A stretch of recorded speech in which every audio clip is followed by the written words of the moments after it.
ভোর 4:20 আজকে আমি উঠেছি, রান্নাঘরটা পরিষ্কার করে তারপর স্নান আদি সেরে কমপ্লিট করে আসলাম 6:10 বাজে। গতকাল তো গ্রহণ গিয়েছে, তো রান্নাঘরটা পরিষ্কার করতে হবে।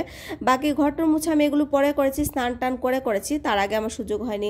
বাবাই গিয়েছে, রাজা যায়নি, কারণ রাজাকে আবার পাঠালে একটা ব্রেকফাস্টের ব্যাপার আছে হেভি, তো সেই জন্য অত সকালে তো আর এত সম্ভব হবে না। তো বাবাই গিয়েছে, ওকে আলু সিদ্ধ ভাত করে দিলাম, খেয়ে যায়নি লাস্টে। আর আমি নুনতা সুজি বানিয়ে দিয়েছি, সেটা খেয়েও গিয়েছে, নিয়েও গিয়েছে, সঙ্গে ফল দিয়ে দিলাম, সেই জন্য আমার অতটা ঝামেলা হয়নি।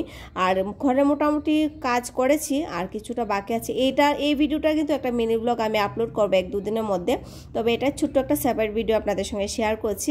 আর এত কাজকর্ম করে বেলা 9:30টার সময় আর ইচ্ছে করছে না যে নিজের জন্য আলু পরাটা বানিয়ে খাই, কিন্তু রাজা তো ঘরে। আর কোনো একটা নতুন যখন বাচ্চাদেরকে শেখাতে যায়, তখন ওর পছন্দের জিনিসটাই আগে সামনে রাখতে হয়। তবে যদি বাচ্চা একটু খুশি হয়, কোনো কিছু একটা করতে চায়, তো সেটাই একটা মা হওয়া নাতে তো অনেক কিছুই সহ্য করতে হয়, অনেক কষ্টও করতে হয়।